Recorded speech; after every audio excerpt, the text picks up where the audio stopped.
Bunker রহস্যের মধ্যে এবার টুঙ্গি সীমান্তে রোহিঙ্গা গ্রেপ্তার। ইতিমধ্যে যা খবর পাওয়া যাচ্ছে, মায়ানমার থেকে বাংলাদেশের কক্সবাজার হয়ে ভারতে অনুপ্রবেশের পরে হায়দ্রাবাদে গা ঢাকা দেয় ওই দুই রোহিঙ্গা, যাদেরকে ইতিমধ্যে গ্রেপ্তার করা হয়েছে। বিস্তারিত জানবো আমাদের প্রতিনিধি আবির দত্তর কাছ থেকে।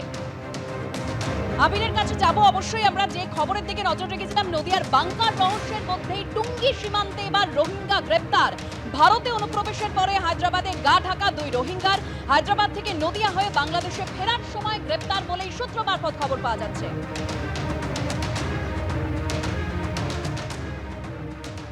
একদিকে আপনারা দেখতে পাচ্ছেন যে বাংলাদেশের যে পরিস্থিতি এই মুহূর্তে, সেই জায়গা থেকে বাংলাদেশ থেকে অবৈধভাবে অনুপ্রবেশ ভারতে যেভাবে হচ্ছে, এবং তাতে আমরা দেখেছি যে জাল পাসপোর্ট অর্থাৎ জাল নথি ব্যবহার করে আসল পাসপোর্ট কিন্তু অনেকেই বানিয়ে নিয়েছে। এবং এই জাল পাসপোর্ট কাণ্ডে আপনারা জানেন যে একাধিক গ্রেপ্তার হয়েছে।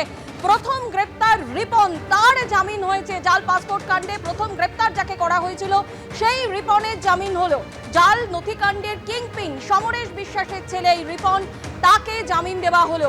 বিস্তারিত জানতে কথা বলবো আমাদের প্রতিনিধি আবির দত্তের সঙ্গে। আবির, নথি জালের অভিযোগেই তো এই রিপনকে গ্রেপ্তার করা হয়েছিল, তারও জামিন হয়ে গেল। একেবারে রিপন বিশ্বাস, তাকে ইতিমধ্যে জামিন দেওয়া হয়েছে এবং যেটা জানা যাচ্ছে যে এই রিপন বিশ্বাসকে 45 দিনের জন্য পুলিশ হেফাজত এবং জেল হেফাজত মিলিয়ে মোট সে কাস্টাডিতে ছিল। এবং আজকে তাকে তার মামলাটি শুনানি ছিল আজকে ভালিপুর আদালতে, এবং সেখানে তার আইনজীবীর তরফ থেকে স্পষ্টত জানানো হয়েছে যে তাকে গ্রেপ্তার করার পর সেইভাবেই কিছু তথ্য প্রমাণ উঠে আসেনি। অন্যদিকে পুলিশের তরফ থেকে জানানো হয়েছে যে যেভাবে একের পর এক ভুয়ো পাসপোর্ট কাণ্ডে বা পাসপোর্ট বানানোর জন্য যে ভুয়ো কাগজ বা ভুয়ো পরিচয়পত্র জোগাড় করা হয়েছিল, সেই ক্ষেত্রেও রিপনের যোগের বিষয়ে জানানো হয়েছিল। এই পরিপ্রেক্ষিতে রিপনকে গ্রেপ্তার করা হয়েছিল গত বছর ডিসেম্বরে, অর্থাৎ ডিসেম্বরের থেকে 45 পুলিশ হেফাজত এবং জেল হেফাজত মিলিয়ে শর্ত সাপেক্ষ তাকে জামিন মঞ্জুর করেছে, এমনটাই জানা যাচ্ছে। এবং আলিপুর আদালতের তরফ থেকে এই মামলার দ্বিতীয় জনের জামিন কিন্তু মঞ্জুর করা হলো। ধন্যবাদ আবির।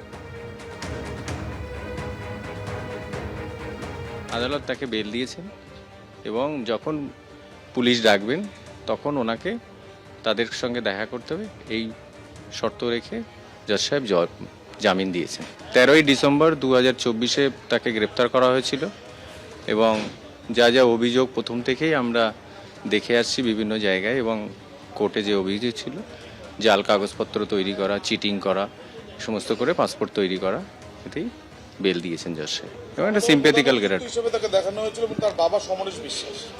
হ্যাঁ, সমরেশ বিশ্বাসকে প্রধান অভিযুক্ত হিসেবে দেখানো হয়েছিল। প্রসিকিউশনের বক্তব্য, একে যেহেতু কম বয়স সেই জন্য সিম্প্যাথিক্যাল গ্রাউন্ডে এখানে ধরা হয়েছে।